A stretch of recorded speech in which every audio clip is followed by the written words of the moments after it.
सारे संसार के कर्ता श्री भगवान विष्णु, देवी लक्ष्मी, देवी सरस्वती तथा श्री गुरु जी के चरण कमलों में नमस्कार करते हुए मैं माघ मास महात्म्य का दूसरा अध्याय सुनाती हूँ।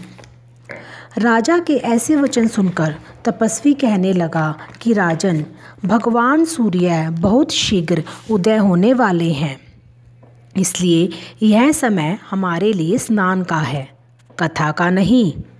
सो आप स्नान करके अपने घर को जाओ और अपने गुरु श्री वशिष्ठ जी से इस महात्म्य को सुनो। इतना कहकर तपस्वी सरोवर में स्नान के लिए चले गए और राजा भी विधिपूर्वक सरोवर में स्नान करके अपने राज्य लौटा और रानीवास में जाकर तपस्वी की सब कथा रानी को सुनाई। तब सूत जी कहने लगे कि महाराज, राजा ने अपने गुरु वशिष्ठ से क्या प्रश्न किया और उन्होंने क्या उत्तर दिया, सो कहिए। व्यास जी कहने लगे, हे सूत जी, राजा दिलीप ने रात्रि को सुख से सोकर प्रातः समय ही अपने गुरु वशिष्ठ के पास जाकर उनके चरणों को छूकर प्रणाम करके तपस्वी के बताए हुए प्रश्न को अति नम्रता से पूछा कि हे गुरु जी, अपने आचार, दंड, नीति, राज्य, धर्म तथा चारों वर्णों के चारों आश्रमों की क्रियाओं का दान और उनके विधान, यज्ञ, उनकी विधियाँ, व्रत, उनकी प्रतिष्ठा तथा भगवान विष्णु की आराधना अनेक प्रकार से तथा विस्तार पूर्वक मुझको बताई। अब मैं आपसे माघ मास के इस महात्म्य को सुनना चाहता हूँ। सो हे तपोधन, नियम पूर्वक इसकी विधि समझाइए। गुरु वशिष्ठ जी कहने लगे कि हे राजन, तुमने दोनों लोकों के कल्याणकारी, वनवासी तथा गृहस्थियों के अंतकरण को पवित्र करने वाले माघ मास के स्नान का बहुत सुंदर प्रश्न पूछा है।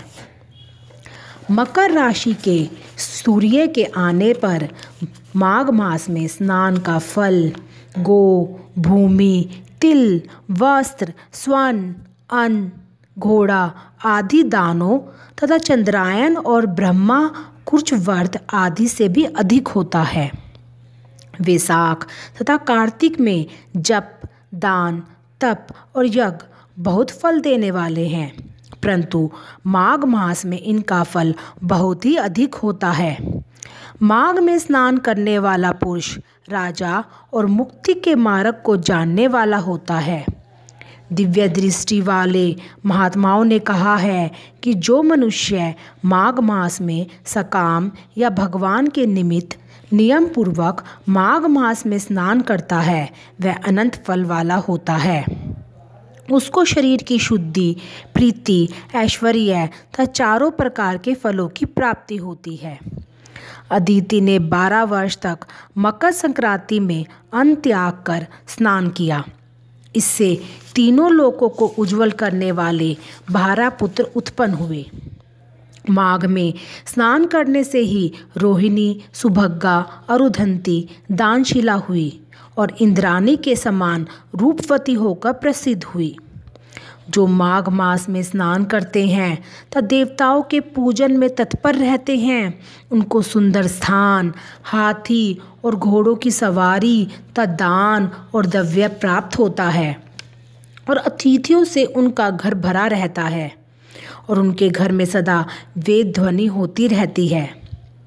वह मनुष्य धनी है जो माघ मास में स्नान करते हैं, दान देते हैं तथा व्रत और नियमों का पालन करते हैं और दूसरों पुण्यों के क्षीण होने से मनुष्य स्वर्ग से वापस आ जाता है। परंतु जो मनुष्य माघ मास में स्नान करता है, वह कभी स्वर्ग से वापस नहीं आता। इससे बढ़कर कोई नियम, तप, दान, पवित्र और पाप नाशक नहीं है। भृगु जी ने मणि पर्वत पर विद्याधरों को यह सुनाया था। तब राजा ने कहा कि ब्राह्मण भृगु ऋषि ने कब मणि व पर्वत पर विद्याधरों को उपदेश दिया था, सो बताइए। तब ऋषि जी कहने लगे कि हे राजन, एक समय 12 वर्ष तक वर्षा न होने के कारण, सब प्रजा क्षीण होने के कारण संसार में बदी उद्विग्नता फैल गई। हिमाचल और विंध्याचल पर्वत के मध्य का देश निर्जन होने के कारण ताप, श्रद्धा तथा स्वाध्याय सब कुछ छूट गए। सारा लोक विपत्तियों में फंसकर प्रजाहीन हो गया। सारा भूमंडल फल और अन्न से रहित हो गया। तब विंध्याचल से नीचे बहती हुई नदी के सुंदर वृक्षों से आच्छादित अपने आश्रम से निकलकर श्री भृगु ऋषि अपने शिष्यों सहित हिमालय पर्वत पर गए। इस पर्वत की चोटी नीली और नीचे का हिस्सा सुनहरी होने से सारा पर्वत पीतांबरधारी श्री भगवान के सदृश लगता था। पर्वत के बीच का भाग नीला और बीच बीच में कहीं कहीं सफ़ेद सस्टिक होने से तारों से युक्त आकाश जैसी शोभा को प्राप्त होता था। रात्रि के समय वह पर्वत दीपकों की तरह चमकती हुई दिव्य औषधियों को पूरित किसी महल की शोभा को प्राप्त होता था।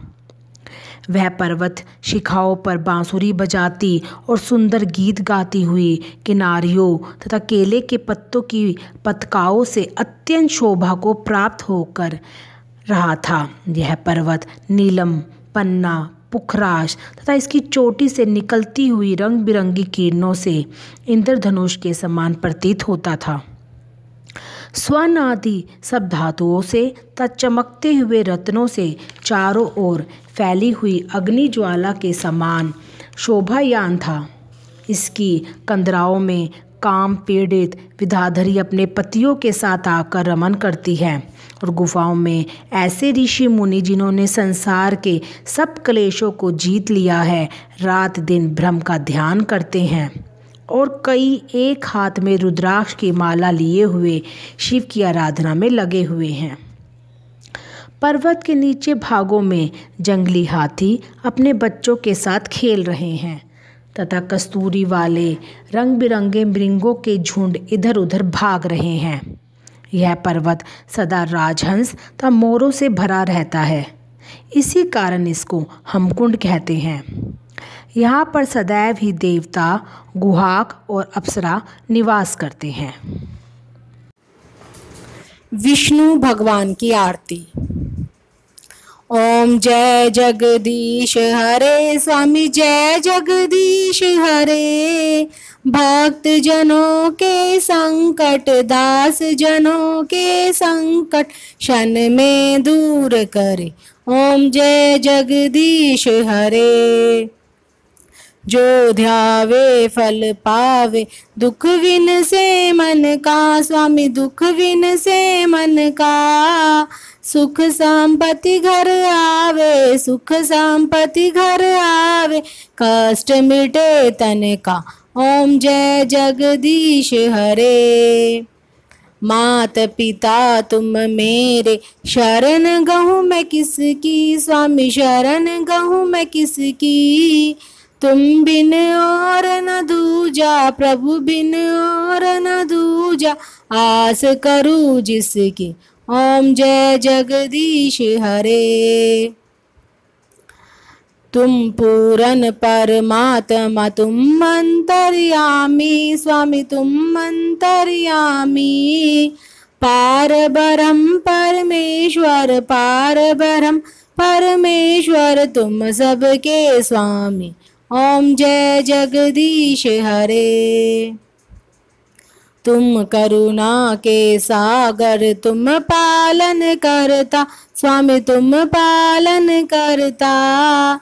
मैं मूरख खल खामी, मैं सेवक तुम स्वामी, कृपा करो भरता। ओम जय जगदीश हरे। तुम हो एक अगोचर, सबके प्राणपति, स्वामी सबके प्राणपति। किस विधि मिलूं दया मैं, किस विधि गऊं शरण मैं, तुमको मैं कुमति। ओम जय जगदीश हरे। दीन बंधु दुख हरता, तुम ठाकुर मेरे, स्वामी तुम रक्षक मेरे। अपने हाथ उठाओ, दया कर चरण लगाओ, द्वार पड़ा मैं तेरे, ओम जय जगदीश हरे। विषय विकार मिटाओ, पाप हरो देवा, स्वामी कष्ट हरो देवा। श्रद्धा भक्ति बढ़ाओ, श्रद्धा प्रेम बढ़ाओ, संतन की सेवा, ओम जय जगदीश हरे। बिलनी के बेल, सुदामा के चावल, रुचि रुचि भोग लगे, स्वामी रुचि रुचि भोग लगे। ऐसे दीन दयालु, ऐसे भक्त कृपालु, सबके कष्ट हरे, ओम जय जगदीश हरे। तन मन धन सब कुछ है तेरा, स्वामी कब कुछ है तेरा। तेरा तुझको अर्पण, तेरा तुझको अर्पण, क्या लागे मेरा, ओम जय जगदीश हरे। श्री जगदीश जी की आरती जो कोई नर गावे, स्वामी जो कोई जन गावे। कहत शिवानंद स्वामी, कहत हरि हर स्वामी, मन वांछित फल पावे, ओम जय जगदीश हरे।